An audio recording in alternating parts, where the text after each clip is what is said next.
हाँ तो भैया आ जाइए। आज ये हमारा तीसरा लेक्चर है। आपको पता ही है ये लास्ट डेमो है। हमने क्या पढ़ चुके हैं, हम फर्स्ट लेक्चर में पढ़ चुके हैं बेसिक्स ऑफ कंप्यूटर, जिसमें आपको मैंने बताया था कि भैया बेसिक क्या होता है, कंप्यूटर होता क्या है, कंप्यूटर को के कौन कौन से घटक होते हैं, कंप्यूटर सिस्टम क्या होता है, एंड यूजर क्या होता है, और बहुत सारी चीजें आपको बताई थी। तो मैंने आपको कंप्यूटर की मूल बातें जो है वो बता दी थी। उसके बाद क्या हुआ भैया, मैंने आपको बताया था कि अब हम पढ़ेंगे कंप्यूटर के इतिहास। अच्छा, आज हमारा जो है तीसरा डेमो है, ये लास्ट डेमो है। उसके बाद क्या हो जाएगा भैया, आपकी क्लास जो है वो ऑनलाइन शुरू हो जाएगी, और जब भी आप जो लोग बैच ज्वाइन कर लेंगे उन्हीं को ये क्लासेस मिलेंगी, और उसके अलावा जो बैच ज्वाइन नहीं करेंगे उनको क्लासेस नहीं मिल पाएंगी। ठीक है, तो भैया उनको क्लासेस नहीं मिलेंगी तो क्या दिक्कत हो जाएगी? दिक्कत ये हो जाएगी कि पटवारी की तैयारी में कमी रह जाएगी, कहीं ना कहीं जो सिलेबस हमारे द्वारा कवर करवाया जा रहा है उसमें कमी रह जाएगी, आप अगर खुद से कवर करोगे तो। पहली बात। और दूसरी बात ये है कि अगर आप क्लास ज्वाइन करते हो तो क्लास ज्वाइन दो तरीके से होगी भैया।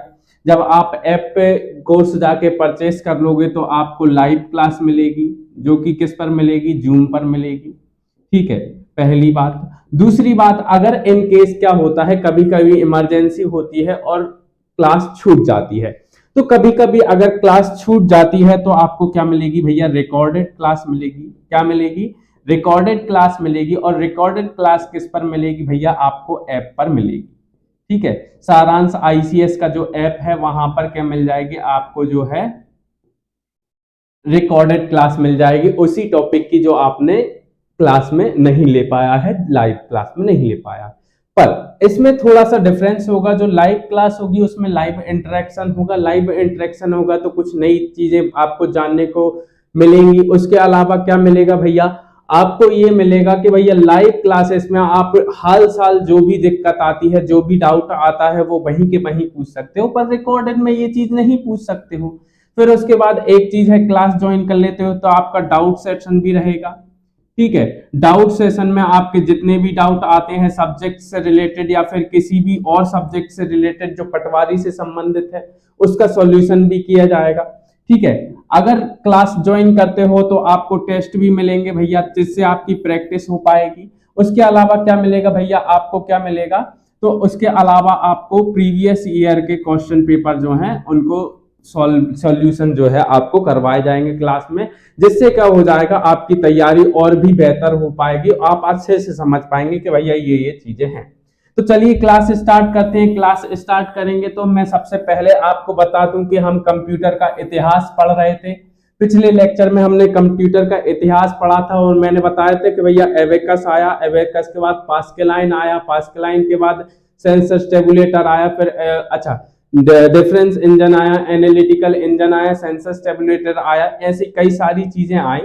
तो ये सारी चीजें पढ़ने से पहले, चलिए आगे बढ़ने से पहले मैं आपको कुछ प्रैक्टिस करवा देता हूं क्वेश्चंस की, क्योंकि जरूरी है भैया, आपसे क्वेश्चन पूछे जाएंगे और क्वेश्चन जब पूछे जाएंगे तो आपको आंसर बनने चाहिए।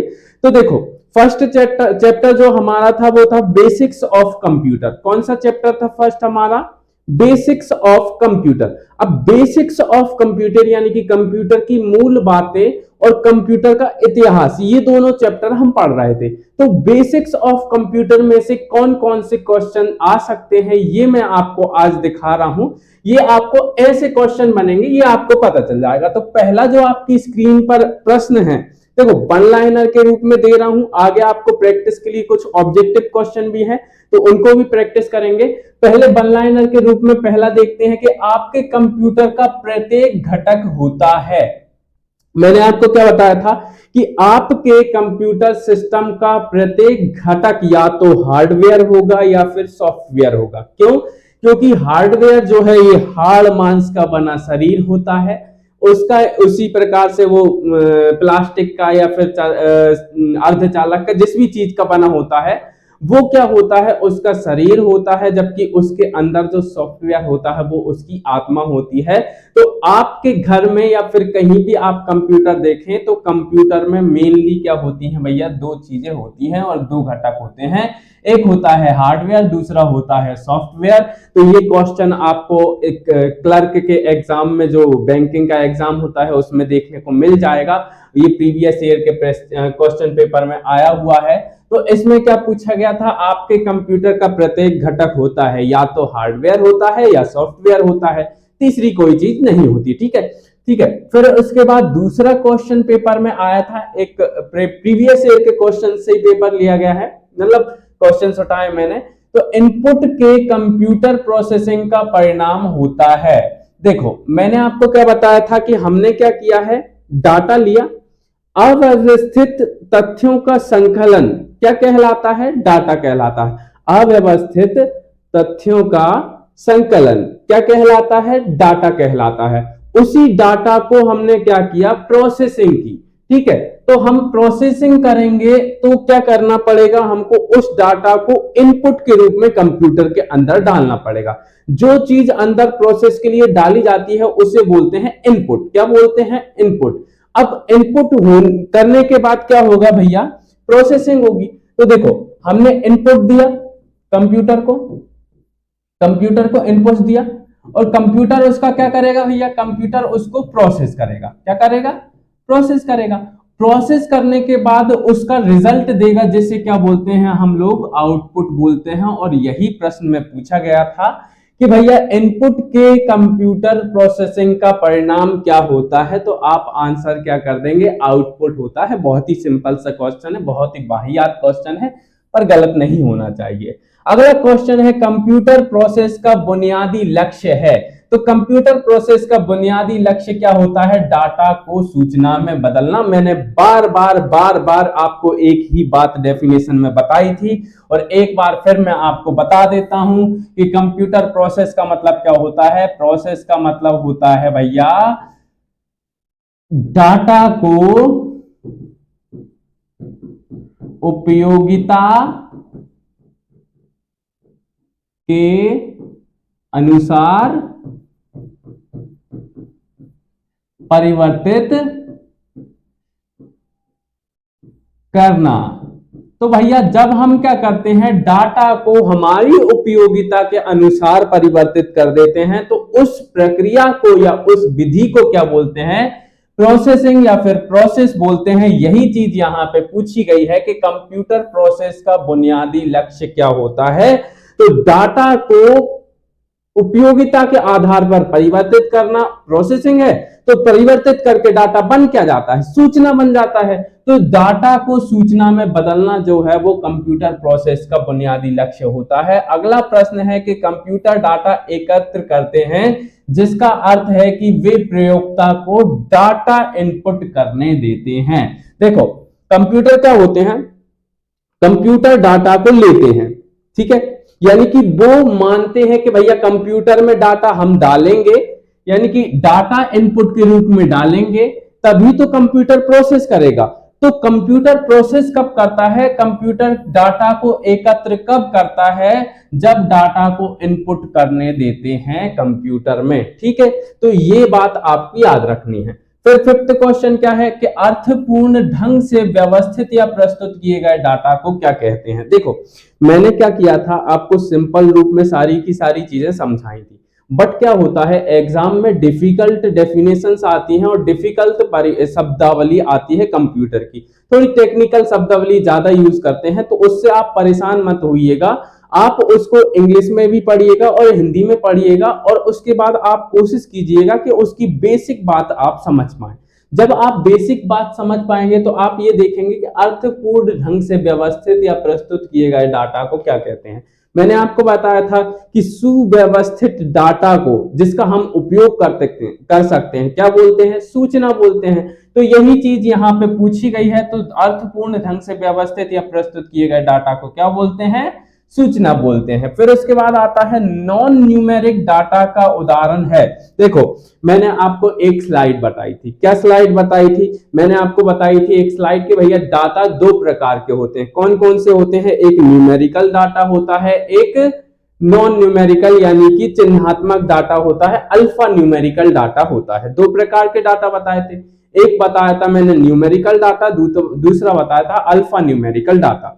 तो जो न्यूमेरिकल डाटा बताया था उसमें कुछ उदाहरण दिए थे मैंने आपको दो, ठीक है। लेकिन जो नॉन न्यूमेरिकल यानी कि अल्फा न्यूमेरिकल जो डाटा बताया था उसमें क्या बताया था? एक एग्जांपल बताया था, वो बताया था कर्मचारी का पता।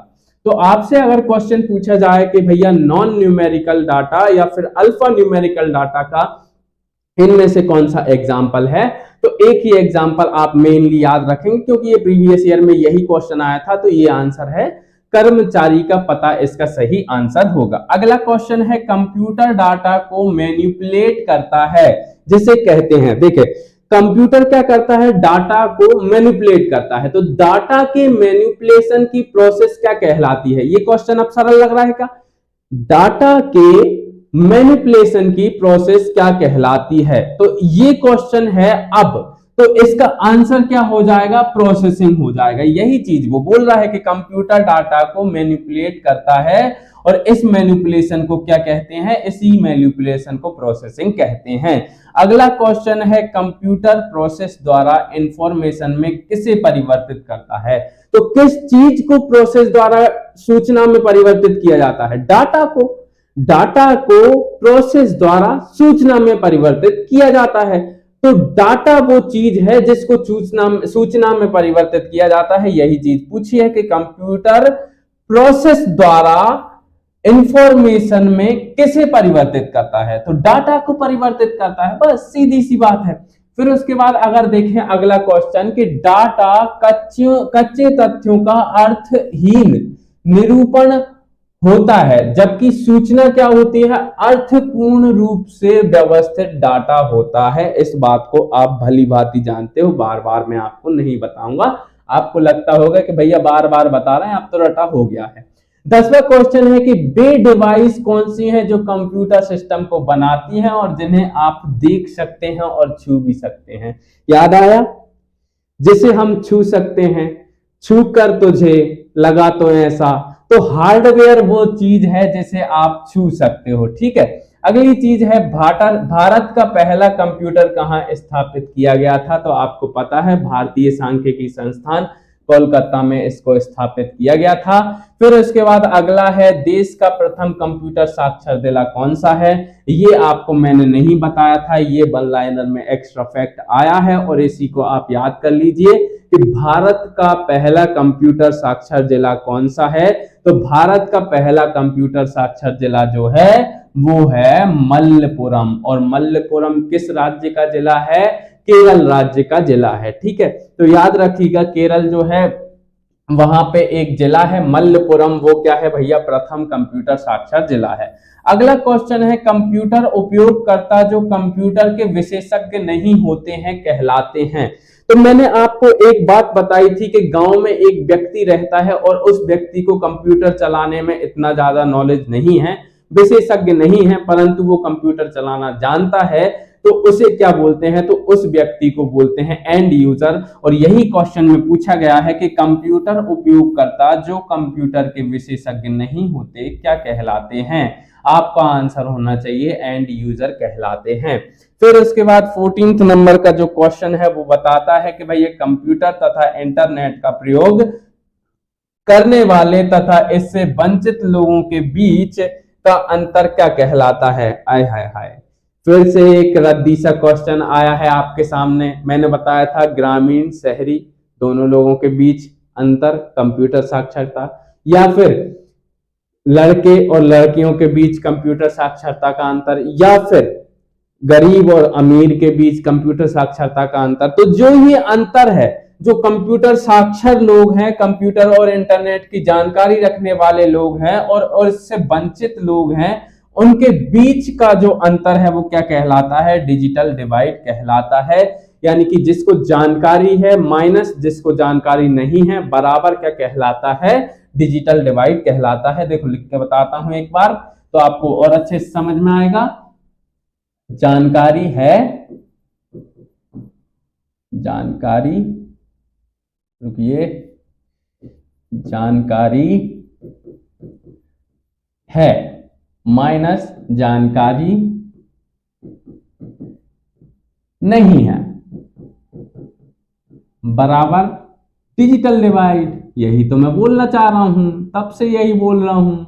अब तो समझ में भी आ गया होगा डिजिटल डिवाइड क्या है भैया। ये तो एमपीपीएससी का फेवरेट क्वेश्चन हो जाता है। चलिए अब आपके पास हैं ऑब्जेक्टिव्स और इनको आपको सॉल्व करना है। जल्दी जल्दी कमेंट में आंसर दीजिएगा। अच्छा, आप लोग क्या करते हो, वीडियो को थोड़ा सा देखते हो, उसके बाद अंत तक नहीं देखते। क्या भरोसा अंत तक कबूतर निकल जाए वीडियो में से, तो ऐसा नहीं होता है। अगर आप एंड तक देखोगे तो हो सकता है आपको ऐसी चीजें पता लगे जो कि आपने पहले कभी नहीं पढ़ी हो। तो आप ये कोशिश मत किया कीजिए कि भैया वीडियो में कोई चीज नहीं मिल रही है। नहीं भैया, आपके लिए अच्छी अच्छी कंटेंट लेकर आए हैं। देखो, कंप्यूटर निम्नलिखित में से कौन सा कार्य नहीं करता है, आपको भी पता है भैया। इनपुट के रूप में इनपुटिंग करता है, प्रोसेसिंग तो करता ही है, करता है, कंट्रोलिंग भी करता है, लेकिन एक काम कभी नहीं कर पाता, वो है अंडरस्टैंडिंग। क्या कंप्यूटर समझदार होते हैं? नहीं भैया, अभी तो नहीं होते। क्यों? क्योंकि हमने कृत्रिम बुद्धिमत्ता डालने का प्रयास किया है, लेकिन इतने समझदार नहीं हो पाए हैं। हमारे जैसे समझदार तो अभी भी नहीं हो पाए हैं, है ना। बाकी आपसे समझदार तो बिल्कुल नहीं है, क्योंकि आप तो सबसे ज्यादा समझदार हो। ठीक है, चलिए अब अगला क्वेश्चन है, वह इलेक्ट्रॉनिक डिवाइस जो डाटा को स्वीकार करती है, डाटा को प्रोसेस करती है और आउटपुट उत्पन्न करती है, परिणामों को भविष्य में प्रयोग के लिए स्टोर करके भी रखती है, क्या कहलाती है? ये तो पहला ही क्वेश्चन है जो मैंने आपको बताया था। तब मैंने आपको ऑक्सफोर्ड डिक्शनरी के अनुसार कंप्यूटर की परिभाषा बताई थी। उसमें मैंने बताया था कि वह डिवाइस जो पूर्णतः विद्युत स्वचालित होती है, इलेक्ट्रॉनिक होती है, वो क्या कहलाती है? कंप्यूटर कहलाती है। और ये जो होती है वो क्या करती है? ये सारे काम करती है। तो ये क्वेश्चन तो बिल्कुल डब्बा सा क्वेश्चन था, आपको आसानी से बन जाता। अगर नहीं बनता तो अमेज़न से जहर ऑर्डर कर देते, आपको जो है खाकर परलोक में इसका आंसर दे सकते थे। तो चलिए, निम्नलिखित में से कौन कंप्यूटर के गुण हैं? तो आपको पता है तीव्र गति से काम करता है, बिल्कुल पता है। त्रुटि रहित कार्य करता है, हाँ भैया त्रुटि रहित कार्य करता है। अगर हमने डाटा गलत नहीं डाला है तो त्रुटि बिल्कुल नहीं होगी, डाटा गलत डाला है तो त्रुटि बिल्कुल होने की संभावना है और ये गलती होगी। त्रुटि रहित कार्य करता, हाँ भैया करता है। गोपनीयता होती है, हाँ भैया पासवर्ड डाल लो, उसके बाद तो आईएसआई के एजेंट आएंगे, वो भी नहीं खोल पाएंगे, तो पासवर्ड बहुत जरूरी है। तो मतलब कि उपयुक्त सभी इसके गुण हो जाएंगे क्या कंप्यूटर के? हाँ भैया, इसके सभी गुण हो जाएंगे। तो निम्नलिखित में से कौन से गुण कंप्यूटर के हैं? तो ये सभी गुण हैं, तो डी जो है इसका आंसर हो जाएगा। अगला क्वेश्चन है कि कंप्यूटर साक्षरता का क्या अर्थ है? ये क्वेश्चन भी आपको मैंने बताया था कि कंप्यूटर प्रोग्राम को लिखना, कंप्यूटर की त्रुटि सुधारना, या फिर कंप्यूटर के कार्य की जानकारी, कार्य क्षमता की जानकारी होना। तो भैया हमने बताया था आपको कंप्यूटर साक्षरता का मतलब है कि कंप्यूटर क्या क्या कर सकता है और कैसे कर सकता है, इन सब की जानकारी होना क्या कहलाता है? कंप्यूटर साक्षरता कहलाती है। तो इसका जो सी वाला ऑप्शन आपको दिखाई दे रहा है भैया, सी वाला ऑप्शन है कंप्यूटर के कार्य क्षमता की जानकारी रखना, यही इसका आंसर हो जाएगा और यही इसका सही उत्तर है और आप भी यही लगा दें। ठीक है, चलिए अब उसके बाद अगला है लास्ट क्वेश्चन, डाटा प्रोसेसिंग का अर्थ क्या है? बार बार चिल्ला चिल्ला के एक ही बात बोले जा रहा हूं कि भैया डाटा का भंडारण डाटा प्रोसेसिंग नहीं होती है, डाटा का संग्रहण भी डाटा प्रोसेसिंग नहीं होती है। डाटा प्रोसेसिंग मतलब है डाटा को उपयोग के आधार पर व्यवस्थित करना या फिर उपयोग के लिए सूचना प्राप्त करना, क्या कहलाता है? डाटा प्रोसेसिंग कहलाती है। शब्दों का चेंज है, भावनाएं वही हैं, प्यार वही है, नाता वही है, तो क्वेश्चन भी सही है। और इसी प्रकार से आप जो है इसको पढ़ते रहिए। अब कंप्यूटर के इतिहास का हम थोड़ा सा रिवीजन कर लेते हैं। ये जो थे आपके क्वेश्चंस वो आपको याद हो गए होंगे और बेसिक ऑफ कंप्यूटर में यही क्वेश्चन आपको आते हैं। पूरी स्लाइड्स में आपके क्वेश्चंस भरे पड़े हैं, आप इनको रट सकते हो।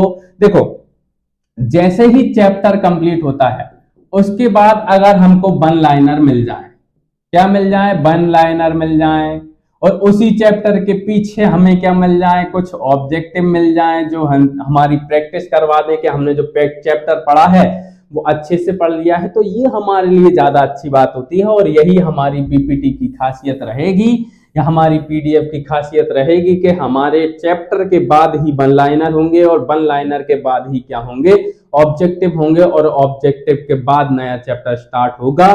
तो इससे आपको क्या हो जाएगा, बहुत फायदा हो जाएगा। चलिए कंप्यूटर का इतिहास देखते हैं। तो मैंने आपको क्या बताया था भैया, एक बेबीलोन नामक जगह है जहां पर 2400 ईसा पूर्व में क्या हुआ था, एक ऐसा यंत्र खोज दिया गया था, तारों में क्या किया गया था, मनकों को पिरो दिया गया था, और ऐसा करने वाला जो देश था या फिर शहर था वो कौन था, बेबीलोन था। इसलिए भैया ये जो यंत्र बना इसको क्या बोला गया, इसको बोला गया प्राचीन गणना यंत्र, या फिर संसार का प्रथम गणना यंत्र बोला गया। और आपको पता ही है ये भैया। फिर उसके बाद एक व्यक्ति आए, कब आए, 1642 में आए। क्या बोलते हैं भैया, वो बोलते हैं कि हम बनाएंगे प्रथम यांत्रिक गणना मशीन। तो ये बना के तैयार कर दी, थोड़ी सी बॉक्स जैसी दिख रही है, हो सकता है इसके अंदर खोले तो क्या मिले भैया, मेकअप किट मिल जाए, लड़कियों को फायदा हो जाएगा मेकअप करने के लिए, है ना। तो यहाँ पे अगर इधर एक डिब्बी रखी हो, इधर दूसरी डिब्बी रखी हो, इधर तीसरी डिब्बी रखी हो, तो यहाँ पे पाउडर होगा, ठीक है, यहाँ पे क्या होगा, फाउंडेशन होगा, ठीक है, फाउंडेशन होगा, और यहाँ पे क्या हो जाएगा, यहाँ पे कोई और चीज, पाउडर, क्रीम, जो भी है भैया, हमें तो नहीं पता, इतनी जानकारी हमें नहीं है। हमें ये 2-3 चीजों की जानकारी है कि फाउंडेशन लगता है, पाउडर लगता है, लिपस्टिक वगैरह, बाकी सारी चीजें आप देखते रहिएगा। लेकिन ये एक कंप्यूटर है और ये एक गणना मशीन है जिसका आविष्कार किया है ब्लेज पास्कल ने, और ब्लेज पास्कल ने प्रथम यांत्रिक गणना मशीन का आविष्कार किया है। ये केवल 2 काम कर सकती थी, मैंने बार बार बताया था, ये केवल जोड़ सकती थी और घटा सकती थी, इसलिए क्या बोला जाता था, इसको एडिंग मशीन भी बोला जाता था। ये मैंने बता दिया था। फिर उसके बाद मैं आपको बताया था कि डिफरेंस इंजन क्या होता है। तो डिफरेंस इंजन एक ऐसा इंजन है जो भाप से चलता है, और भाप से चलने वाला पहला इंजन था डिफरेंस इंजन, जिसका आविष्कार किया था चार्ल्स बेबेज ने। और चार्ल्स बेबेज को आप अच्छी तरीके से जानते हो, यही है माई बाप किसके, कंप्यूटर के, क्योंकि इन्हीं की वजह से पहला कंप्यूटर विश्व का विकसित हुआ था, जिसका नाम क्या है, एनालिटिकल इंजन है। अब आविष्कार इसने किया था 1822 में, गणनाएं करने में सक्षम था, कोई बड़ी बात नहीं है। एनालिटिकल इंजन क्या था, एक स्वचालित मशीन थी जो पंच कार्ड के दिशा निर्देशों के अनुसार काम करती थी। क्वेश्चन पूछा जाता है कि पंच कार्ड के दिशा निर्देशों के अनुसार कौन सी मशीन कार्य करती थी, तो वो थी एनालिटिकल इंजन। आविष्कार किसने किया था, तो आविष्कार किया था चार्ल्स बेबेज ने। और पंच कार्ड जो है उसमें होल्स के द्वारा क्या किया जाता था, दिशा निर्देश भरे जाते थे। अच्छा, पंच कार्ड को मेमोरी के रूप में किसने विकसित किया था, आप कमेंट करके जल्दी से बता दीजिए, पंच कार्ड को मेमोरी के रूप में किसने विकसित किया था। तो पंच कार्डों के दिशा निर्देशों के अनुसार कार्य करती थी, मूलभूत अंक गणनाएं करने में सक्षम थी, पहला कंप्यूटर माना जाता है, ये मैंने आपको बता दिया था।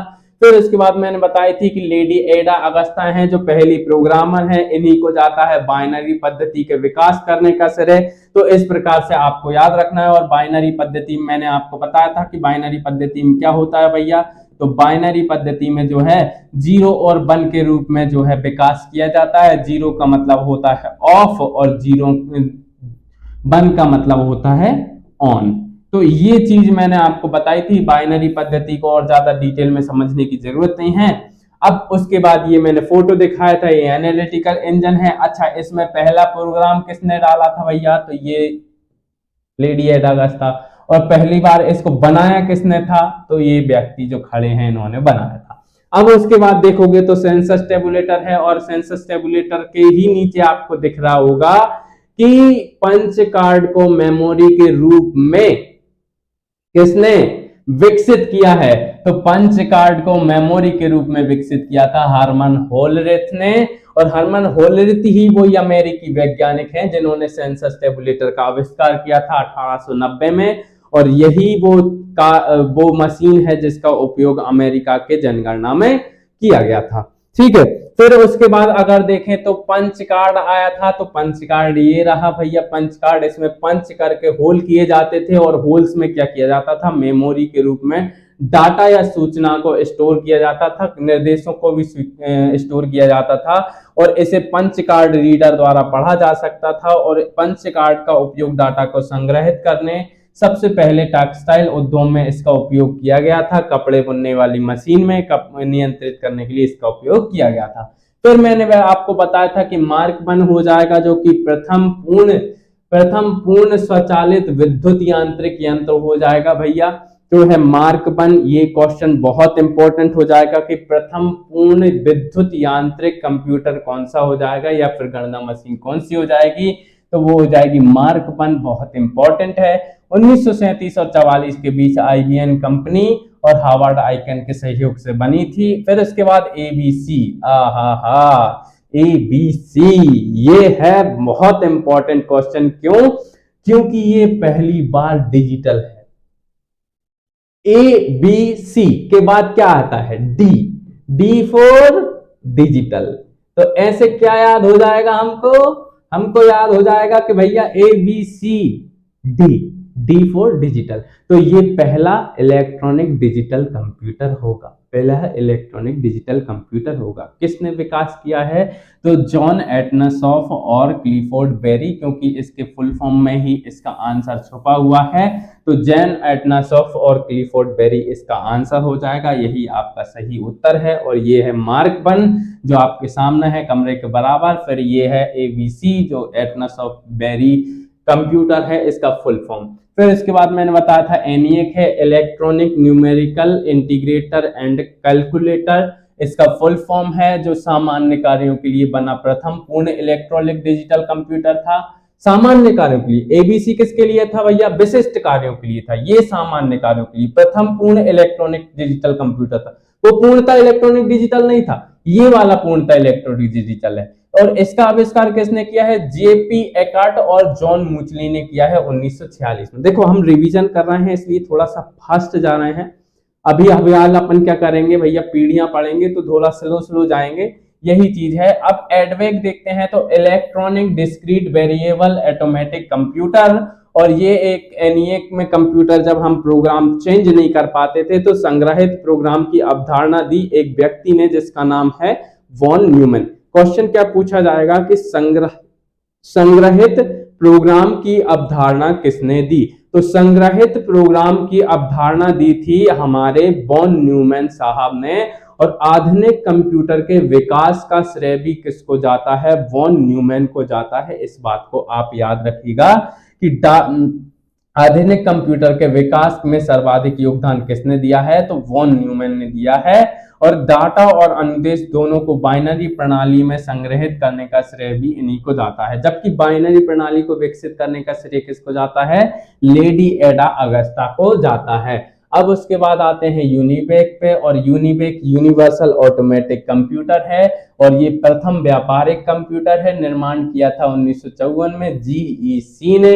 उसके अलावा है माइक्रो प्रोसेसर, इसकी डेट भी याद रखनी है, किसने विकसित किया ये भी याद रखनी है। तो डेट है 1970, विकसित किया था इंटेल ने। क्या नाम था पहले माइक्रो प्रोसेसर का? इंटेल 4004। 3 क्वेश्चन, कब विकसित किया? 1970 में। किसने विकसित किया? इंटेल ने किया। क्या नाम रखा गया? इंटेल 4004 इसका नाम रखा गया।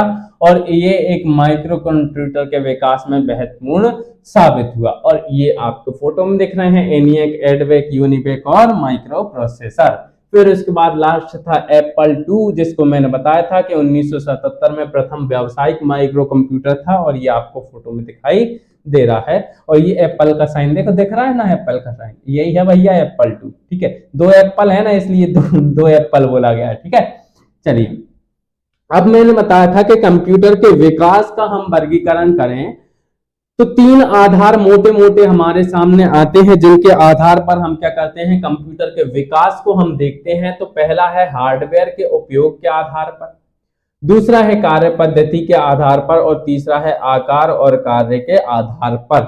जब हम देखते हैं कि भैया कंप्यूटर के हार्डवेयर के उपयोग के आधार पर देखा जाए तो कंप्यूटर क्या हुआ था, मैंने बताया था आपको पहले एक बड़े कमरे के बराबर कंप्यूटर हुआ करते थे, लेकिन धीरे धीरे छोटे होते चले गए। तो कंप्यूटर के हार्डवेयर के प्रयोग में जो थी अलग अलग चीजें बदलती चली गई। पहले क्या था भैया, हार्डवेयर जो है बहुत बड़ा और वैक्यूम ट्यूब के रूप में अलग अलग चीजें यूज होती थी। धीरे धीरे मेमोरी और सब चीजें बदली और आज देखो आपके फोन भी एक प्रकार का कंप्यूटर है, जो छोटा कंप्यूटर है। ठीक है, तो ये हो जाएंगे पहली पीढ़ी, दूसरी पीढ़ी, तीसरी पीढ़ी, चौथी पीढ़ी और पांचवी पीढ़ी के कंप्यूटर, जो कि हार्डवेयर के उपयोग के आधार पर हो जाएंगे। और आज से हमारा यहाँ से लेक्चर स्टार्ट है और ये पहली पीढ़ी, दूसरी पीढ़ी, तीसरी पीढ़ी, चौथी पीढ़ी और पांचवी पीढ़ी जो है आज हम पढ़ने वाले हैं। तो ये देखिए भैया, पहली पीढ़ी हम स्टार्ट करते हैं और पहली पीढ़ी जो है वो प्रथम पीढ़ी आएगी 1942 से 1955 तक। क्वेश्चन पूछा जाएगा और क्वेश्चन आपसे ये पूछा जाएगा कि प्रथम पीढ़ी का समय काल कब से कब तक रहा। तो प्रथम पीढ़ी का काल जो है 1942 से 1955 तक रहा था। इस बात को बिल्कुल मत भूलिएगा। अगर आप इसे भूले तो आपके लिए अपराध होगा और ये अपराध आप मत करना। तो 1942 से 1955 याद रखना, क्योंकि अपन लास्ट में जब पांचों पीढ़ी पढ़ लेंगे तो पांचवी पीढ़ी की एक साथ डेट लिख लेंगे। पहले हम डेट लिख ही लेते हैं ताकि लिस्ट हमारी बनती चली जाए। देखो, जब हम पहली पीढ़ी लिखेंगे तो पहली पीढ़ी कब से कब तक की हो जाएगी, पहली पीढ़ी, ठीक है।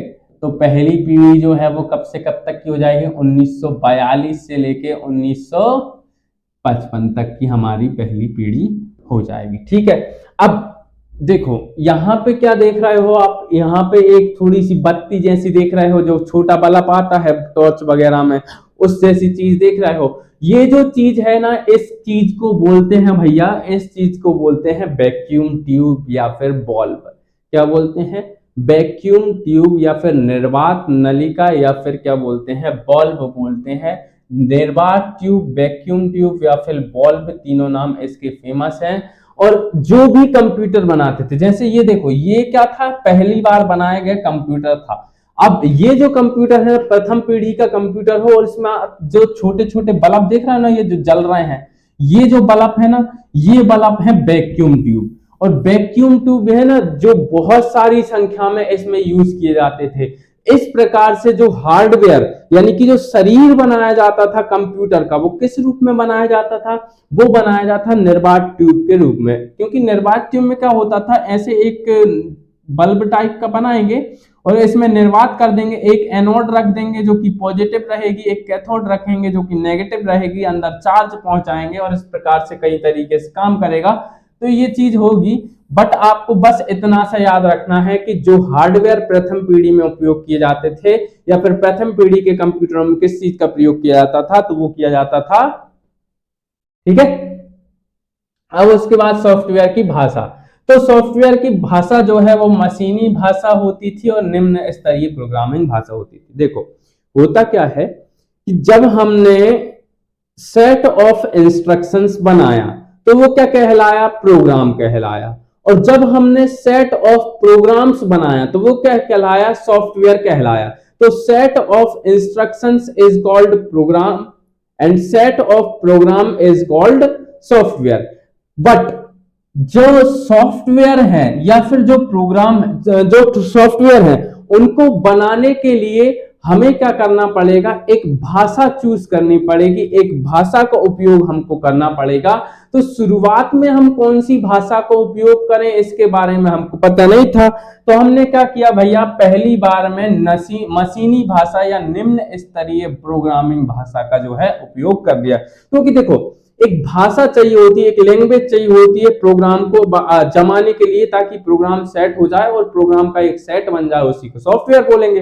तो सॉफ्टवेयर बनाने के लिए जो भाषा यूज की प्रथम पीढ़ी में वो कौन सी थी, मशीनी भाषा थी। देखो अभी आपको समझ में नहीं आ रहे होंगे, लेकिन हर एक क्वेश्चन जो है एक लाइन बना रही है। तो अभी आपको ऐसा लग रहा होगा कि पढ़ के निकल जाए, नहीं, लेकिन याद कर लेना क्योंकि इंपॉर्टेंट है। यहां से हर एक लाइन एक क्वेश्चन बनाएगी। डाटा और सॉफ्टवेयर का भंडारण किसके रूप में होता था, तो ये पंच कार्ड के रूप में। याद करो, पंच कार्ड को मेमोरी के रूप में विकसित किसने किया था, हरमन होलरिथ ने किया था। हरमन होल्ट ने किया पंच कार्ड को मेमोरी के रूप में विकसित और पेपर टेप के माध्यम से भी इसमें स्टोरेज किया जाता था। अच्छा, इसकी गणना का समय कितना होता था? तो गणना का समय होता था 10⁻³ सेकंड, यानी कि मिली सेकंड में ये जो है गणना कर पाता था, बहुत ज्यादा समय लेता था। और कभी कभी जो है इसका उपयोग केवल किसमें किया जाता था? वैज्ञानिक अनुसंधान और सैन्य कार्यों में किया जाता था। और इसका आकार और ऊर्जा बहुत ज्यादा होती थी। देखो, क्योंकि बल्ब है तो बहुत सारे बल्ब लगाएंगे, मतलब वैक्यूम ट्यूब बोलेंगे, बल्ब मतलब बोलना बाल्ब है वो, ठीक है। तो वैक्यूम ट्यूब जो है वो ऊर्जा का खपत भी ज्यादा करेगी और बड़ी आकार की भी हो जाएंगे कंप्यूटर, क्योंकि बहुत सारी वैक्यूम ट्यूब जो है इसमें लगा देंगे। अच्छा, विशेषताएं क्या हो जाएंगी? तो विद्युत और यांत्रिक मशीन है ये विद्युत से चलती है और यांत्रिक भी है भैया, यंत्र से भी चला, यंत्र है एक प्रकार का। गुण और दोष में देखें तो भैया गुण तो ज्यादा नहीं थे, दोष ही दोष थे। दोष क्या थे? बहुत खर्चीला था, बड़ा आकार का था, ऊर्जा अधिक थी। तो आपसे क्वेश्चन पूछा जाए कि वे कौन सी पीढ़ी के कंप्यूटर थे जो बहुत खर्चीले थे, आकार बड़ा था, ऊर्जा की खपत अधिक करते थे? तो आपका एक ही आंसर होना चाहिए सर, वो केवल कौन थे? वो केवल प्रथम पीढ़ी के कंप्यूटर थे। ठीक है, प्रथम पीढ़ी के कंप्यूटर में वैक्यूम ट्यूब का प्रयोग किया गया, सॉफ्टवेयर की भाषा में निम्न लेवल लैंग्वेज का या फिर मशीनी भाषा का प्रयोग किया गया। जो प्रथम पीढ़ी के कंप्यूटर होते थे उनमें क्या किया जाता था भैया? पंच कार्ड का या फिर पेपर टेप का उपयोग किया जाता था मेमोरी के रूप में भंडारण के लिए। और ऐसी ही चीज देखें तो विशेषताएं थी विद्युत और यांत्रिक मशीन। अच्छा, त्रुटि, इनमें त्रुटि होने की संभावना अधिक थी। उदाहरण आपको याद रख लेने हैं, एनिएक, यूनिवेक और मार्क 1। एक बार मेरे साथ बोलेंगे प्रथम पीढ़ी के कंप्यूटर के एग्जाम्पल। तो प्रथम पीढ़ी के कंप्यूटर के जो एग्जाम्पल हैं वो कौन कौन से हैं? पहला हो जाएगा एनिएक, दूसरा हो जाएगा यूनिवेक और तीसरा हो जाएगा mark 1। ENIAC, EDVAC, UNIVAC, mark 1। EDVAC भी इसमें रख सकते हैं। तो एनिएक, यूनिवेक और मार्क 1 जो है इसके एग्जाम्पल हो जाएंगे। अब उसके बाद आता है नोट में मैंने आपको बताया है कि भैया थोड़ी सी चीज इसमें सुधार हुई बाद में आते आते, और ये जो कंप्यूटर हैं वो बेहतर होते चले गए। तो देखो, निर्वात ट्यूब द्वारा अधिक ऊष्मा उत्पन्न होती थी, क्योंकि निर्वात ट्यूब जलेगी, बल्ब जैसे जलेगी, तो उससे क्या होती थी? बहुत ऊष्मा उत्पन्न होती थी। और ऊष्मा जब उत्पन्न होती थी तो ये क्या होते थे? बहुत ज्यादा गर्म हो जाते थे। जैसे मान लो आपका मोबाइल है, उसको बहुत लंबे समय तक चलाओ और बड़े हाई गेम उसमें चला लो, तो वो जो आपका फोन है वो कैसा हो जाएगा? बहुत ज्यादा गर्म हो जाएगा। इसी प्रकार से ये भी बहुत ज्यादा गर्म हो जाते थे, क्योंकि ये बल्ब जैसे जलते रहते थे। तो इसके कारण क्या होता था? इनको वातानुकूलित क्षेत्र में, यानी कि एसी जैसी स्थान पे जहां पे ठंडक रहे वहां पर रखा जाता था, ताकि ये गर्म होकर फटफुटा ना जाए।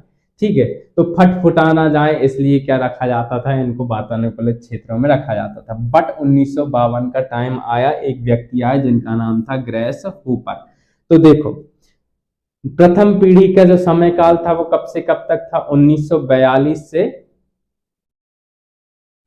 1955 तक। तो 1942 से 1955 तक इनका समय काल था। ग्रेस हॉपर 1952 में आए और 1952 में क्या करते हैं?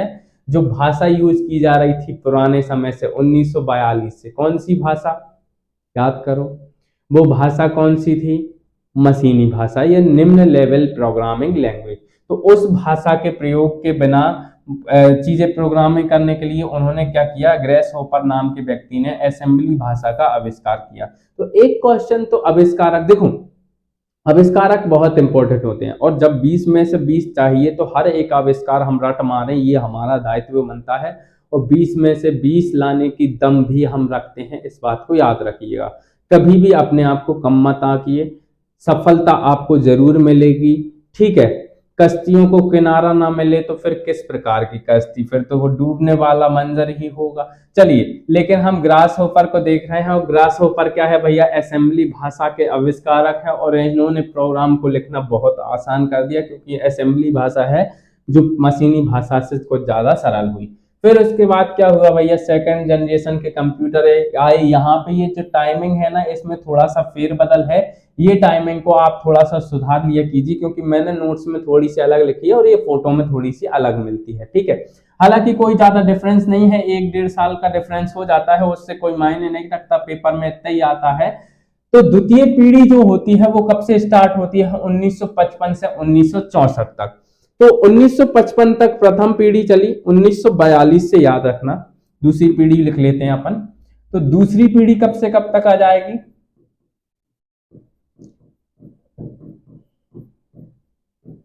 1955 से, या 1956 लिख देते हैं तो ज्यादा सही लग रहा है मुझे, है ना। 1956 से कब तक हो जाएगी, 1965 तक, 64 तक, ठीक है। तो 1964 तक हो जाएगी, तो 1955 से 1964 तक अगला काल स्टार्ट हो जाएगा।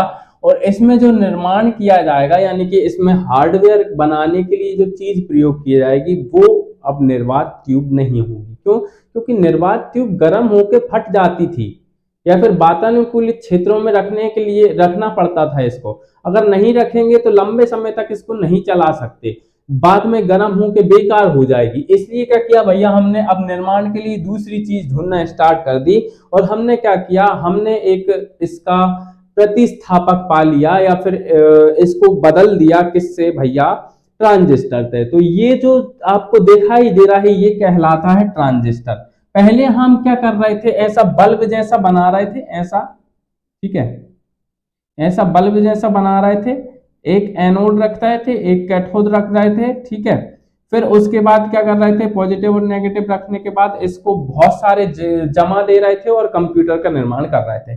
बट अब क्या किया, हमने क्या किया, अर्धचालक से बना हुआ एक उपकरण बना डाला जिसका नाम है ट्रांजिस्टर। आगे आप देखेंगे ट्रांजिस्टर क्या है भैया, लेकिन यहाँ पे बस इतना समझिए, ये है ट्रांजिस्टर, और इसका ही प्रयोग किया गया था, सेमीकंडक्टर ट्रांजिस्टर का ही प्रयोग किया गया था किसमें, दूसरी पीढ़ी के कंप्यूटर में। तो निर्वात युग के स्थान पर, निर्वात ट्यूब है ये भैया, निर्वात ट्यूब के स्थान पर किसका प्रयोग किया गया था, निर्वात ट्यूब के स्थान पर सेमीकंडक्टर ट्रांजिस्टर का प्रयोग किया गया था दूसरी पीढ़ी के कंप्यूटर में। सॉफ्टवेयर की भाषा क्या हो गई थी, तो उच्च स्तरीय असेंबली भाषा हो गई थी भैया। पहले कौन सी भाषा थी, याद करो, 1942 से मशीनी भाषा थी, या फिर निम्न लेवल प्रोग्रामिंग लैंग्वेज थी, ठीक है, नहीं थी, बिल्कुल थी, निम्न स्तर की प्रोग्रामिंग लैंग्वेज या फिर मशीनी लैंग्वेज थी। बट क्या हुआ था, 1952 में एक व्यक्ति आए थे, क्या नाम था उनका, याद करो जल्दी से, क्या नाम था, ग्रेस होपर। क्या नाम था, ग्रेस होपर नाम के व्यक्ति आए, और ग्रेस होपर नाम के जो व्यक्ति आए उन्होंने क्या किया भैया, उन्होंने असेंबली भाषा का विकास कर दिया। वो क्या हो गई, थोड़ी सी अच्छी उच्च स्तर की भाषा हो गई, जिसमें प्रोग्राम लिखना थोड़ा सा सरल हो गया। तो हमने देखा भैया प्रोग्राम लिखना सरल हो गया है, तो ये जो सॉफ्टवेयर की भाषा है उसका हमेशा यूज होने लगा, और ये भाषा कहलाने लगी उच्च स्तरीय असेंबली भाषा। क्रम समझ में आ रहा है, ठीक है, ऐसे याद करते चलना है, क्योंकि क्रम जब होता है ना तो इतिहास को क्रम से ही समझा जाता है और क्रम से ही याद रखा जाता है। चाहे वो मध्य प्रदेश का इतिहास हो, भारत का इतिहास हो, या विश्व का इतिहास हो, या कंप्यूटर का इतिहास, हिस्ट्री चाहे जो भी हो, पर हमें हिस्ट्री को कैसे पढ़ना चाहिए, क्रम से पढ़ना चाहिए। अगर हम क्रम से पढ़ते हैं तो हमें क्या होती है, अच्छी तरीके से याद रहती है। उसी प्रकार से अगला जो पॉइंट लिखा हुआ है वो है डाटा तथा सॉफ्टवेयर का भंडारण। अब डाटा तथा सॉफ्टवेयर का भंडारण जो है वो किस रूप में होने लगा है, चुंबकीय उपकरण, चुंबकीय भंडारण के रूप में होने लगा है, चुंबकीय उपकरण के रूप में होने लगा है। जैसा कि आप देखेंगे भैया, आप क्या देखते हैं, एक ऐसी सीडी देखते थे, ठीक है, सीडी देखते थे, उसमें क्या देखते हैं अपन, कलर भर देते हैं भैया, कलर कौन सा भर देते हैं, ब्लैक भर देते हैं। चलिए उसके बाद क्या करते हैं अपन, एक और बना देते हैं, एक और कौन सी बना देते हैं भैया, ये बना देते हैं एक और, ठीक है, इसको बना दिया हमने, और इसमें कलर भर देते हैं अपन सफेद। अब जो तुम चीज देख रहे हो सामने, ये कहलाती है मैग्नेटिक टेप, काले कलर की होती है मैग्नेटिक टेप। और मैग्नेटिक टेप में क्या किया जाता है भैया, मैग्नेटिक टेप में जो है क्या किया जाता है, अब इस मैग्नेटिक टेप में जो है भंडारण किया जाता है किस चीज का, मेमोरी का, डाटा का, या फिर सॉफ्टवेयर का भंडारण इसमें किया जाता है, ठीक है। और इसके अलावा मैग्नेटिक टेप का उपयोग दूसरी पीढ़ी के कंप्यूटर में किया जाने लगा।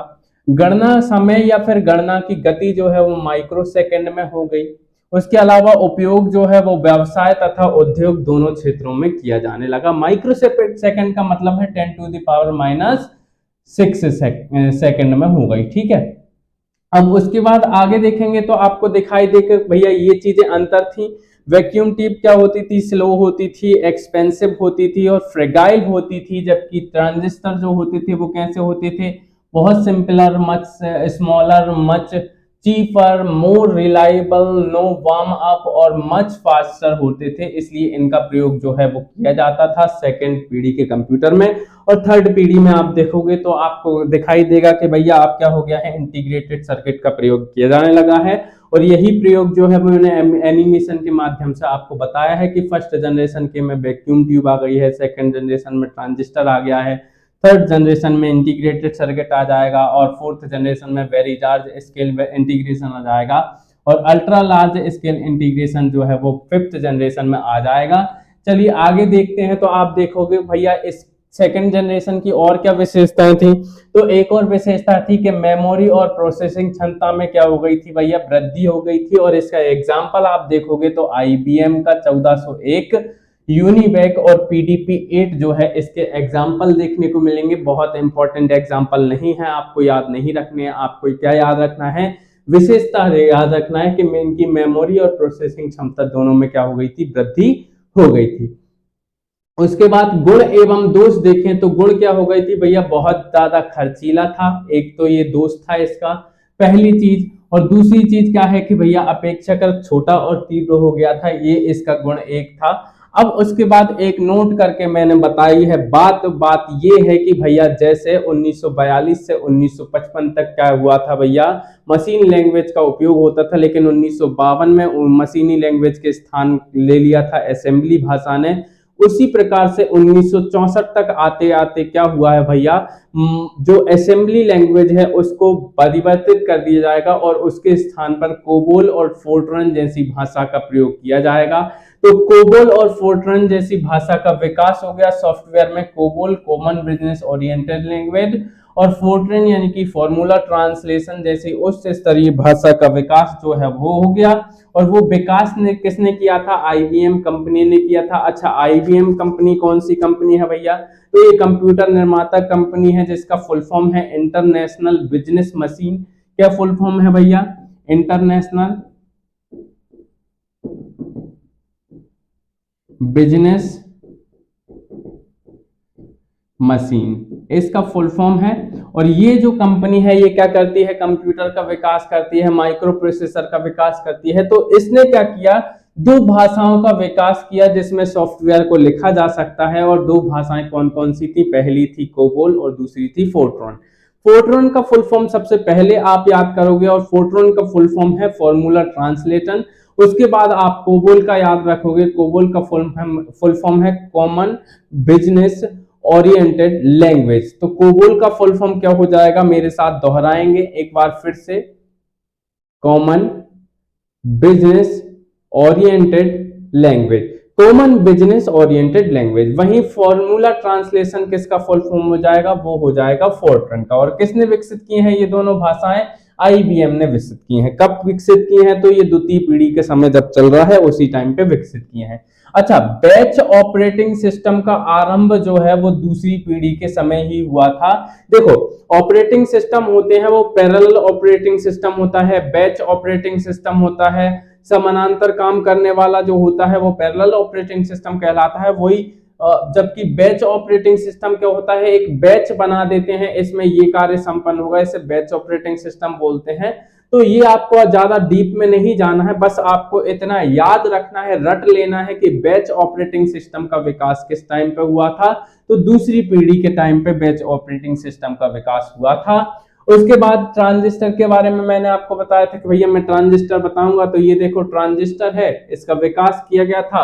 और जो विकास किया गया था या आविष्कार किया गया था वो 1947 में किया गया था बेल लेबोरेटरी के जॉन बार्डीन विलियम शॉकली और वाल्टर ब्रिटेन। तो 3 व्यक्तियों के नाम शामिल हैं इसमें, जॉन बार्डीन, विलियम शॉकली और वाल्टर ब्रिटेन। एक बार फिर से मेरे साथ बोलेंगे, जॉन बार्डीन, विलियम शॉकली और वाल्टर ब्रिटेन। 3 नाम फिर से याद करेंगे, जॉन बार्डीन,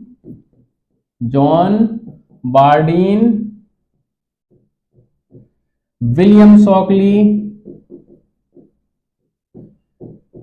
और वाल्टर ब्रिटेन।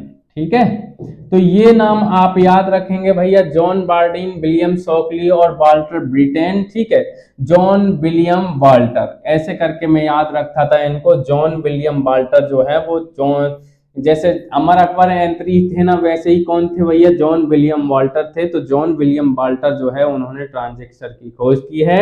और ट्रांजिस्टर जो है वो क्या होता है भैया, तो ट्रांजिस्टर आप देखोगे तो सिलिकॉन और जर्मेनियम का बना एक तीव्र स्विचिंग डिवाइस होता है।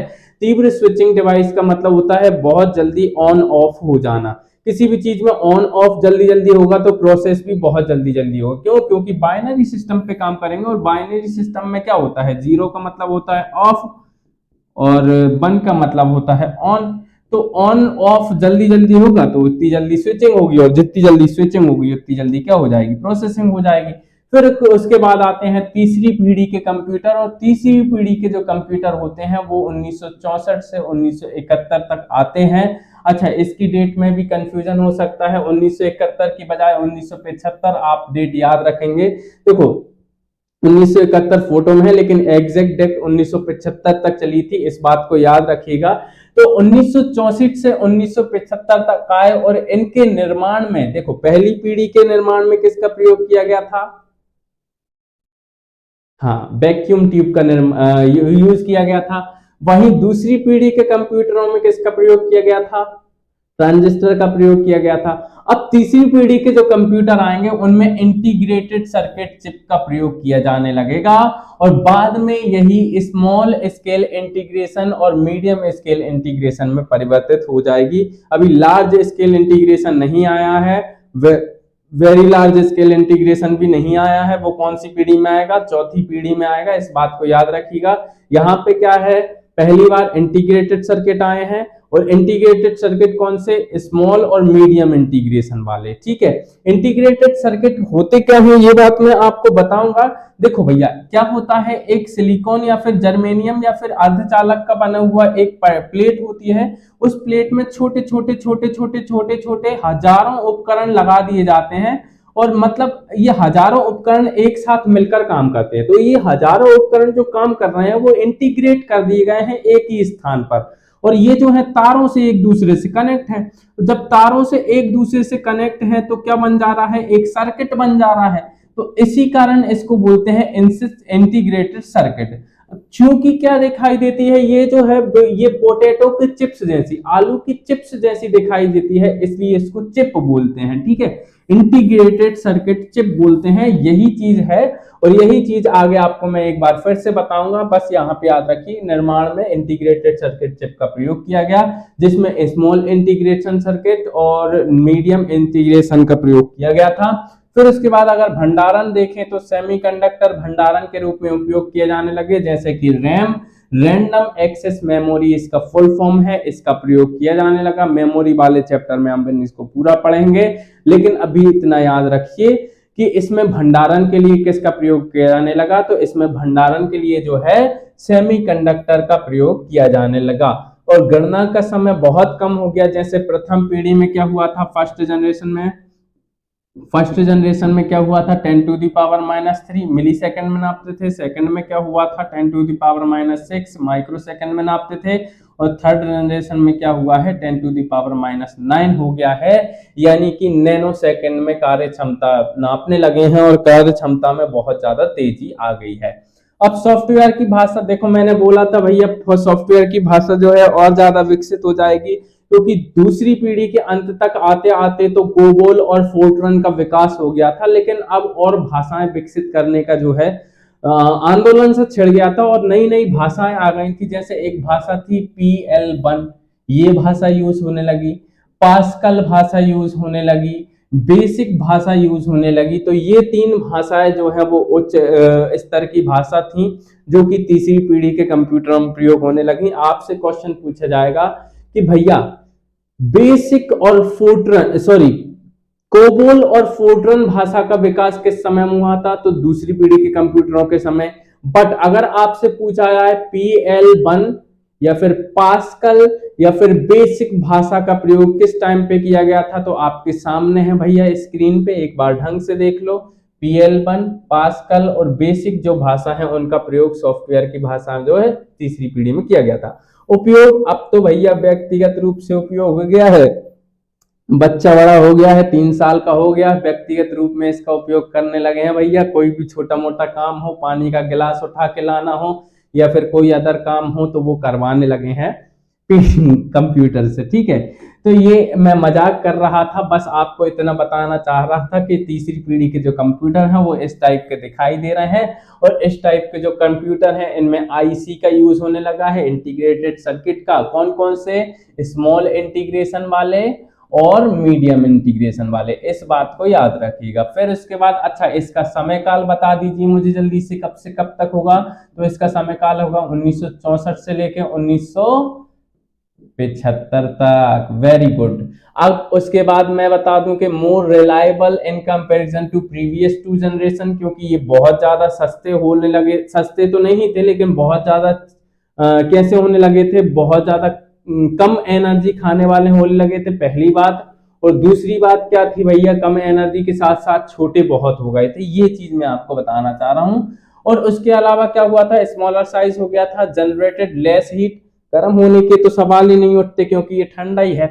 फास्टर बहुत हो गए थे क्योंकि 10⁻⁹ सेकंड में इसकी स्पीड नापने लगे थे। लेसर मेंटेनेंस, देखो मेंटेनेंस क्या करना पड़ेगा, जैसे फर्स्ट पीढ़ी कंप्यूटर होंगे, वैक्यूम ट्यूब को संभाल के रखना है, क्या करना पड़ेगा? वैक्यूम ट्यूब को संभाल के रखने के लिए अपन को जो है बार बार उनको वातानुकूलित क्षेत्रों में रखना पड़ेगा, बार बार बंद करना पड़ेगा, फिर चालू करना पड़ेगा। क्यों? क्योंकि अभिहाल मान लो गर्म हो गए तो फट जाएंगे, इसलिए।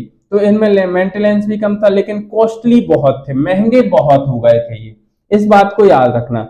AC की रिक्वायरमेंट चाहिए थी। नीचे एक ये जो दिखाई दे रहा है, ये यहाँ से क्या होता था, पंखा लगा रहता था, AC टाइप का, उससे ही होता था। कंज्यूम लेवल इलेक्ट्रिसिटी, छोटा है, कम इलेक्ट्रिसिटी लेगा। Supported high level language, high level language में कौन कौन सी? PL1, ठीक है, या फिर पास्कल, या फिर कौन सी? बेसिक। ये 3 लैंग्वेज का प्रयोग करते थे। देखो भैया रट लेना है ये 3 लैंग्वेज कौन कौन सी है। क्वेश्चन पूछा जाएगा बेसिक लैंग्वेज कौन से पीढ़ी कंप्यूटरों में यूज होती, क्या बोलोगे? वो थोड़ी देखोगे मेरा, आप क्या बताओगे? तीसरी पीढ़ी कंप्यूटर में यूज होती थी। पूछा जाएगा पास्कल किस में यूज होती थी, पूछा जाएगा कि भैया PL1 किस में यूज होती थी। ठीक है, तो इस बात को याद रखिएगा। फिर उसके बाद देखिए विशेषताएं क्या बची भैया, तो विशेषताएं ये थी कि इसमें हार्डवेयर और सॉफ्टवेयर की अलग अलग बिक्री होने लगी। कीबोर्ड तथा मॉनिटर जो है उनका प्रयोग होने लगा। अब उदाहरण के लिए देख लेते हैं तो IBM 360 और PDP-11 जो है इसके एग्जाम्पल हो गए। पिछली बार में PDP-8 था, अब PDP-11 हो गया है, 4वीं जनरेशन आ गई है उसकी। और यहाँ पर IBM ने 360 का विकास किया है, वो आ गया है। गुण क्या हो गए थे? अपेक्षाकृत तीव्र थे, छोटे थे, सस्ते थे, उपयोग में आसान थे। सस्ते तो नहीं थे भैया, थोड़े से महंगे जरूर थे। नोट देखें तो टाइम शेयरिंग ऑपरेटिंग सिस्टम का विकास हुआ और उपयोगकर्ता आवश्यकता अनुसार सॉफ्टवेयर ले सकता था। उसको जरूरत पड़ती कि भैया मुझे ये सॉफ्टवेयर चाहिए, क्योंकि सॉफ्टवेयर का विकास अब बहुत सारी कंपनियां करने लगी थी, तो उसको जरूरत पड़े मैं हार्डवेयर दूसरी जगह से ले लूं, सॉफ्टवेयर ये वाला डलवा लूं, तो ऐसा कर सकते थे अब। तो ऐसी चीज होने लगी थी। और ये टाइम शेयरिंग ऑपरेटिंग सिस्टम था भैया। टाइम शेयरिंग ऑपरेटिंग सिस्टम क्या होता है, जिसमें क्या किया जाता है, ऑपरेटिंग सिस्टम में 3 तरीके का ऑपरेटिंग सिस्टम मेनली आप देखोगे पीढ़ियों में। Batch operating system, time sharing operating system, parallel operating system. तो ऐसे करके देखोगे तो टाइम शेयरिंग में क्या होता है, जो ऑपरेटिंग सिस्टम है वो टाइम शेयर कर लेता है और उसके बाद जो है कम समय में प्रोसेसिंग कर पाता है। ठीक है, बाकी इसके बारे में डिटेल में ऑपरेटिंग सिस्टम में अपन बताएंगे ही आपको। 1965 में डीईसी डिजिटल इक्विपमेंट कॉर्पोरेशन द्वारा प्रथम व्यावसायिक मिनी कंप्यूटर का विकास किया गया, जिसका नाम था PDP-8 और प्रोग्राम्ड डाटा प्रोसेसर इसका फुल फॉर्म है। PDP-11 तीसरी पीढ़ी के तीसरी पीढ़ी के कंप्यूटर, जबकि दूसरी पीढ़ी में PDP-8 आया था जो 1965 में आया था। आपको मैंने बताया है भैया PDP-8 किसका एग्जाम्पल, थर्ड पीढ़ी के कंप्यूटर का सेकेंड पीढ़ी के कंप्यूटर का एग्जाम्पल है। अब देखो परीक्षा दंगल अगर आप देखेंगे तो इंटीग्रेटेड सर्किट का विकास किसने किया था, 1958 में जैक किल्बी और रॉबर्ट नॉय ने किया था। बार बार इस बात को याद रखना, आप 3 बार मेरे साथ बोलेंगे, जैक किल्बी और रॉबर्ट नॉय, जैक किल्बी और रॉबर्ट नॉय। एक बार फिर से बोलेंगे, जैक किल्बी और रॉबर्ट नॉय। तो जैक किल्बी और रॉबर्ट नॉय ने क्या किया था भैया, इसका विकास किया था। और ये जो है इंटीग्रेटेड सर्किट है जिसका विकास किया गया था। सिलिकॉन की सतह पर बने इस प्रौद्योगिकी को माइक्रो इलेक्ट्रॉनिक्स कहा जाता है और इसके नाम से जाना जाता है। इस चिप में अर्धचालक पदार्थ जो है सिलिकॉन या फिर जर्मेनियम होते हैं। वही मैंने आपको बता दिया है, ये एक माइक्रो प्रोसेसर टाइप का होता है। इसमें बहुत सारे ये छोटे छोटे ये इस तरीके के उपकरण लगे होते हैं, इनसे कार्य करता है। तो यही है माइक्रो प्रोसेसर। अब 4th जनरेशन के कंप्यूटर देख लेते हैं भैया, ठीक है। तो 4th जनरेशन के कंप्यूटर जो है वो 1976 से चालू हुए, 1999 तक आए। तो 1976 या 1975 से लेकर 1989, अरे अरे अरे इसमें क्या हो गया भैया,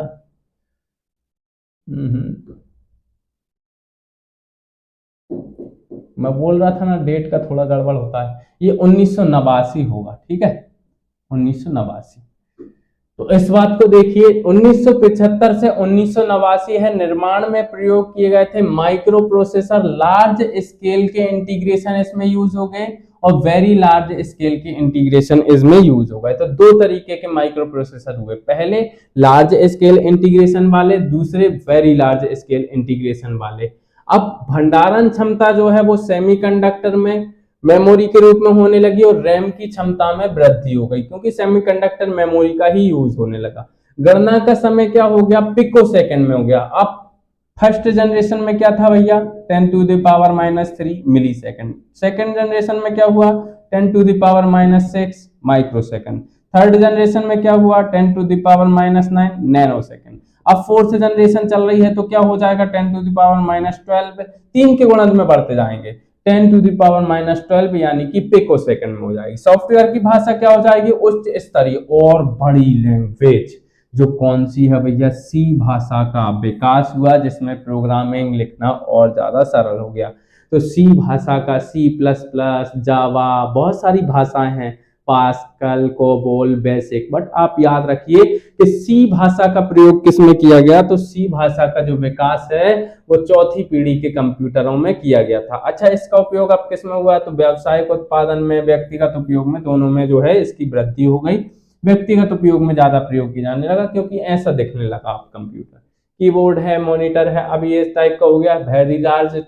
very large scale integration technology use हुई, वेरी चीप थे, पोर्टेबल एंड रिलायबल थे, यूज ऑफ पीसी होने लगे, पर्सनल कंप्यूटर के रूप में यूज होने लगे।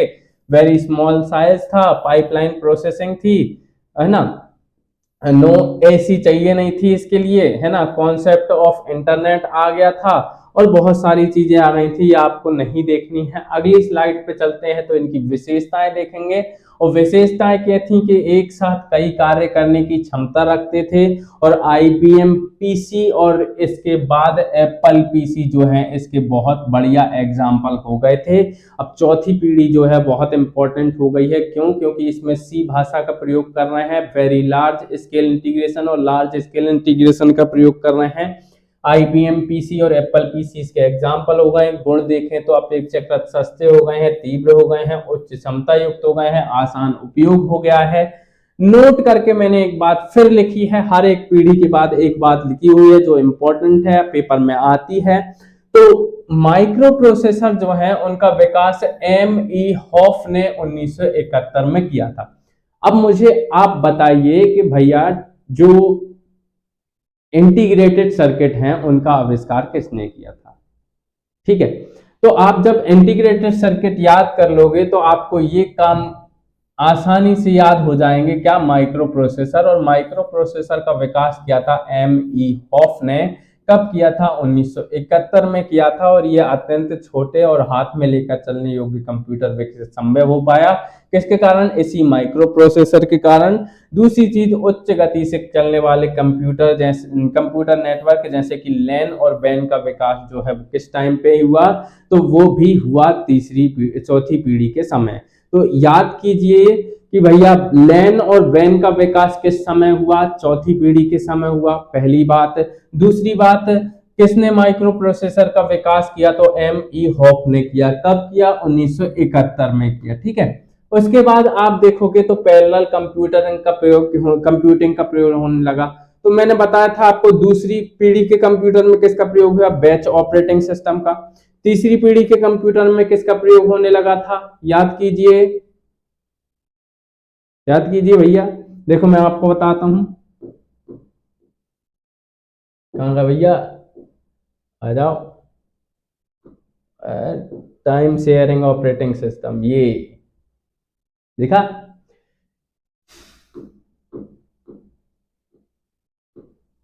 हाँ, कहा गया, यही है क्या? नहीं नहीं, ये है। पैरेलल कंप्यूटिंग का प्रयोग होने लगा। पैरेलल कंप्यूटिंग में होता क्या है, यहाँ पे एक काम है, इसको क्या करेंगे, बहुत सारे टुकड़ों में बांट देंगे और बहुत सारे प्रोसेसर पैरेलल रूप से 1 2 3 4 करके लगे होंगे, टुकड़ों में बांट के इनको भेजेंगे, ये इनको कर देंगे काम को कंप्लीट। फिर उसके बाद यहाँ पे पहुंच के ये काम कंप्लीट हो जाएगा और आपको काम किया हुआ मिल जाएगा जल्दी से। मल्टीमीडिया का प्रचलन भी प्रारंभ हुआ इसी टाइम पे, चौथी जनरेशन के टाइम पे। इस बात को याद रखिए। ऑपरेटिंग सिस्टम जो है वो MS DOS हो गए, MS विंडोज हो गए, एप्पल OS ऑपरेटिंग सिस्टम हो गए, ग्राफिकल यूजर इंटरफेस का विकास हुआ। अब पहले क्या हो रहा था, ग्राफिकल यूजर इंटरफेस की बात को समझना। देखो क्या होता है, आप जैसे माय कंप्यूटर खोलते हो, माय कंप्यूटर आजकल तो उसको बदल दिया है, इसका नाम क्या पड़ गया है, माय कंप्यूटर आता था पहले, अब इसको बोलते हैं दिस PC। ऐसा नाम का आइकन दिखाई देता है आपको। तो उस टाइम पे ऐसा आइकन नहीं दिखाई देता था उस टाइम। अभी क्या दिखाई देता है, ऐसा कंप्यूटर बना होता है, कंप्यूटर पे आप खोलते हो, याद करो, तो उस पे आप खोलते हो। लेकिन पहले क्या होता था, केवल नाम लिखा रहता था, जिससे क्या होता है, एंड यूजर उसको ज्यादा अच्छे तरीके से नहीं काम कर पाता था। बट अब क्या हुआ, उसी के सामने फोटो भी लगा दिया, तो ग्राफिकल बना दिया, उसको ग्राफ बना दिया, उसमें ग्राफिकल मतलब फोटो वगैरह डाल दिए, तो अब यूजर को आसान हो गया उसका यूज करना। इसी को बोलते हैं ग्राफिकल यूजर इंटरफेस। और सॉफ्टवेयर में जब इसका प्रयोग किया गया तो इसके विकास से कंप्यूटर का उपयोग बहुत ज्यादा सरल हो गया, और आज आप उपयोग इसीलिए कर पाते हो क्योंकि ग्राफिकल यूजर इंटरफेस है। नहीं तो बिना पढ़े लिखे आदमी यकीन मानिए कंप्यूटर नहीं चला पाते। क्यों? क्योंकि उनको ग्राफिकल इंटरफेस यूजर की जो है, ग्राफिकल यूजर इंटरफेस की जरूरत पड़ती है, तभी वो चला पाते हैं। उच्च स्तरीय भाषा का मानकीकरण किया गया ताकि किसी प्रोग्राम को सभी कंप्यूटर में डाला जा सके। जैसे मान लो पहले क्या होता था, अलग अलग भाषाओं का यूज होता था और इस कंप्यूटर में यही भाषा डाली जा सकती है और इसी सॉफ्टवेयर को डाला जा सकता है, ऐसा चलता था।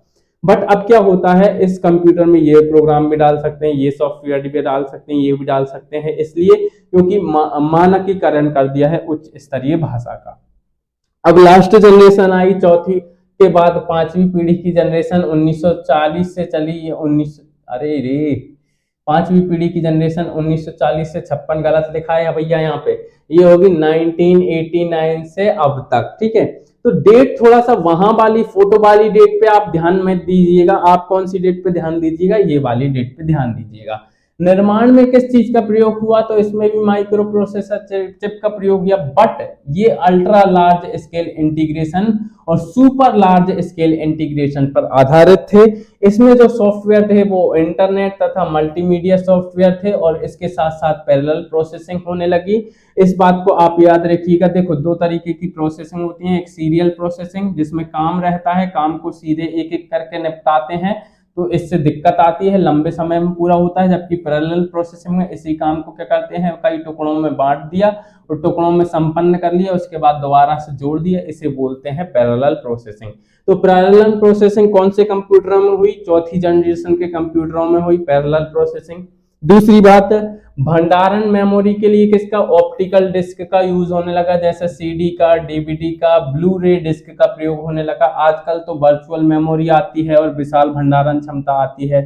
उपयोग काय के लिए, इंटरनेट के लिए और सोशल मीडिया के द्वारा मनोरंजन के लिए इसका उपयोग किया जाने लगा। और आज आप देखते हो तो लैपटॉप वगैरह इसी के एग्जाम्पल हैं।